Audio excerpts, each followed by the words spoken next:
2025 is shaking up the SUV world. Some have become unbelievably good, while others are straight up embarrassing failures. We've gone through all the reports, reviews, and real-world tests to bring you the 4 worst and 5 best SUVs you can buy in 2025. And trust us, one of the worst picks is a fan favorite that completely crashed and burned. Stick around, because the best SUV on this list is so good, it might make you rethink your dream car. Let's start with the 4 worst options you should possibly avoid in 2025. At number 4 is the Volkswagen Taos. It's one of those SUVs that look good on the surface, but once you dig a little deeper, the problems start piling up fast. It's supposed to be a budget-friendly option, but when a car constantly needs repairs, it stops being budget-friendly real quick. Since its launch, the Taos has been a headache for owners, and even in 2025, it hasn't managed to shake off its bad reputation. Reliability has been a major issue. The 2022 model alone had 6 recalls, and these weren't minor inconveniences. Owners were dealing with faulty brakes, engine misfires, and seat heaters that could burn through upholstery. Some of these issues showed up before even hitting 10,000 miles. That's not something you expect from a brand new SUV. Safety is another weak point. The Taos couldn't even get a 5-star safety rating from the NHTSA, settling for 4 stars instead. In a market where competitors are consistently scoring higher, that's not a good look. Early models also had terrible headlights, so bad that the IHS labeled them as mediocre. Performance is where things get even more frustrating. On paper, the 1.5-liter turbocharged engine with 178 horsepower sounds decent, but in reality, it's a different story. The turbo lag is annoying, especially when trying to speed up or merge into a highway.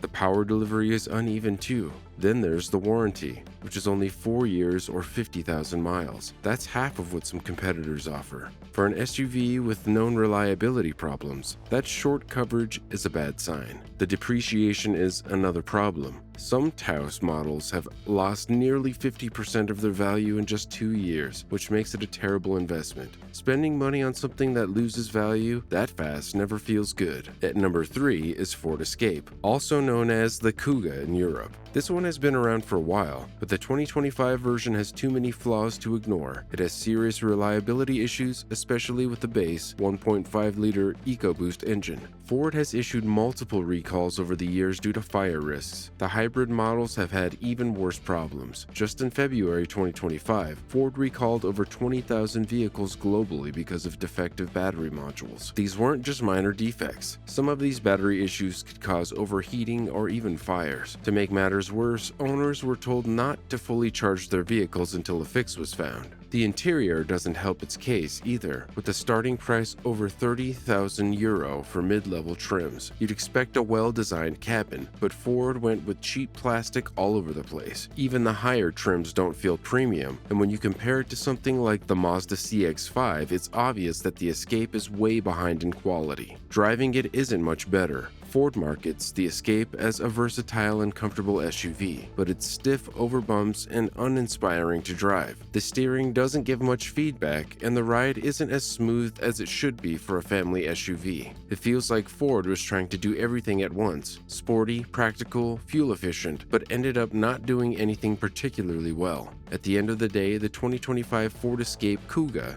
is not worth the money. The second worst option in SUVs is the Mitsubishi Eclipse Cross. It's the kind of SUV that looks interesting at first glance but falls apart the moment you actually drive it. It's got a 1.5-liter turbo engine with 161 horsepower, which sounds alright on paper, but on the road, it feels weak and sluggish. Try to overtake on the highway and you'll be waiting for power that never really shows up, and the fuel economy is just bad. 8.9 liters per 100 kilometers in real-world driving. No hybrid, no diesel option.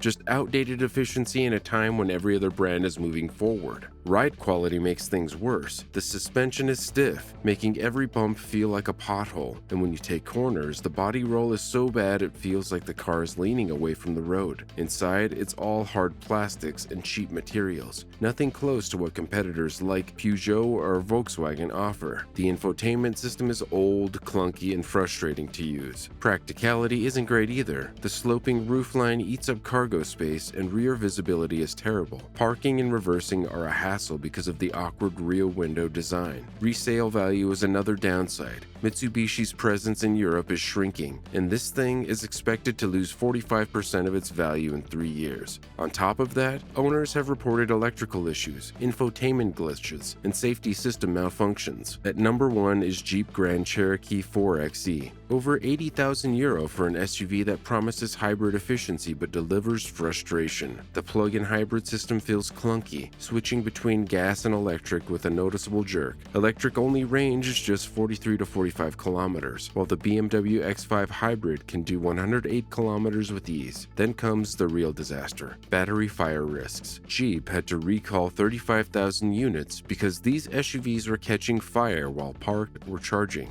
Owners were told not to charge their cars and not to park them near their homes. That alone should be enough to cross it off any buyer's lists. And if that wasn't bad enough, the fuel economy is only good if you charge it constantly. Without charging, it's just a heavy, inefficient SUV that burns fuel fast. Insurance costs are sky high, depreciation is brutal, and Jeep's quality control issues keep piling up. Electronics glitch out, shifting gears is sometimes a struggle, and basic controls are awkwardly placed. But some models are so bad, so unreliable, and so poorly received that almost nobody buys them anymore. If you want to see 15 of the worst cars that European consumers have completely rejected, check out this video. Now, let's talk about the 5 best SUVs you can consider in 2025. At number 5, we have the 2025 Kia EV9. It's big, it's electric, and it's here to make a statement. The range is 541 kilometers, which means long trips without constantly looking for a charging station.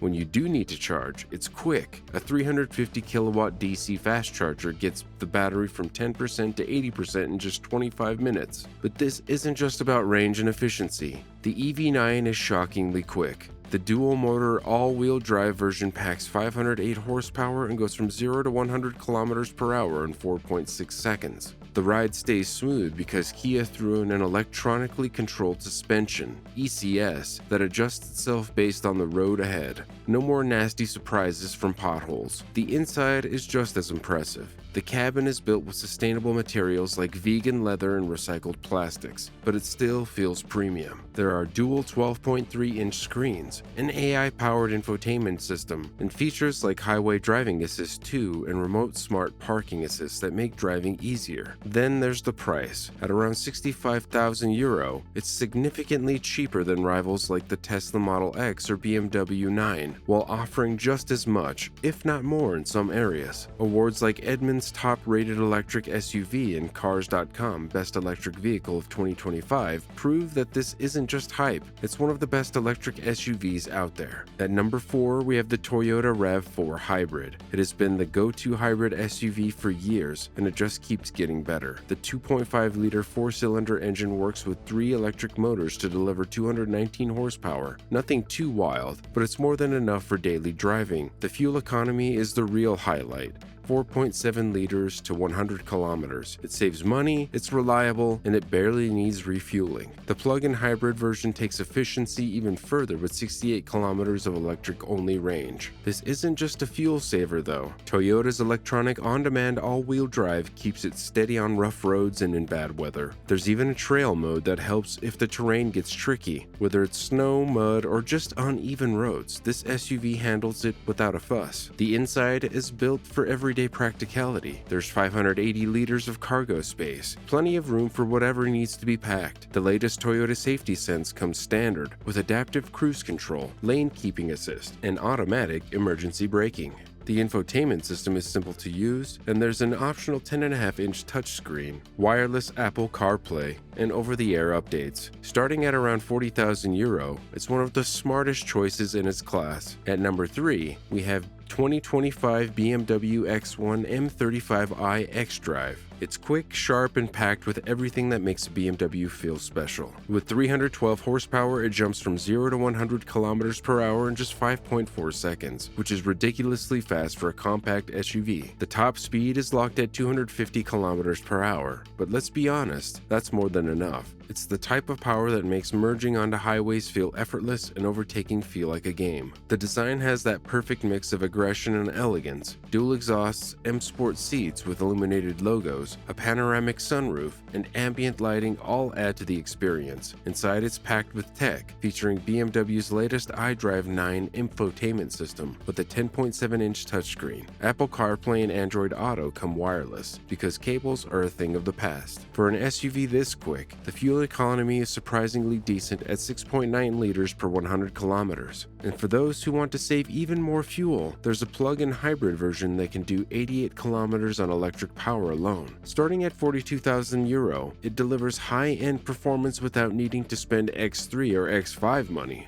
At number 2, we have the 2025 Skoda Kodiaq. It's a 7-seater that doesn't cost a fortune, starting at €37,000, and it makes a lot of expensive SUVs look unnecessary. Space is a big deal here. Even with all 7 seats in use, there's still 340 liters of boot space. Fold the seats down, and that jumps to 2,105 liters, which is more than enough for long trips, moving furniture, or just throwing in a week's worth of groceries without a second thought. There are different engine options depending on what works best. The 2.0-liter TDI diesel is incredibly fuel efficient, giving over 4.7 liters to 100 kilometers, while the plug-in hybrid can run 60 kilometers on electric power alone. The petrol options keep things smooth and responsive, making the drive feel more refined than you'd expect at this price. The cabin is a comfortable and modern space with ambient lighting, a new infotainment system, and renewable materials. The ride quality is smooth, and the adaptive suspension keeps it balanced whether it's in the city or on rougher terrain. Safety features like adaptive cruise control, lane keeping assist, and emergency braking are all included. It's the type of SUV that makes expensive alternatives look like they're charging extra just for the badge. At number 1, we have the 2025 Mercedes-Benz GLE. It starts at €75,000, but every bit of that price tag is reflected in how it feels on the road. The drive is effortless. Whether it's the GLE 350's turbocharged 4-cylinder, the GLE 450's inline 6 with 375 horsepower, or the plug-in hybrid GLE 450e, which offers smooth electric driving with the flexibility of a petrol engine when needed. Inside, it feels like a luxury lounge. The materials are high-end, with leather upholstery, chrome Maybach-inspired accents, and even optional plush headrest pillows for that first-class experience. The M-Bucks infotainment system is built around AI-assisted voice commands, and a fingerprint reader allows for personalized settings without needing to fiddle with menus. There's plenty of space for families or those who just like a roomy SUV. The optional third row turns it into a 7-seater, and with the seats down, it opens up to 2,123 liters of cargo space. It doesn't look premium, it drives like it, with adaptive cruise control, blind spot monitoring, emergency braking, lane assist, and an air suspension that makes rough roads feel smooth. The BMW X5 and Porsche Cayenne might have a sportier edge, but the GLE is one that does everything without making compromises. But some models are so bad, so unreliable, and so poorly received that almost nobody buys them anymore. If you want to see 15 of the worst cars that European consumers have completely rejected, check out this video.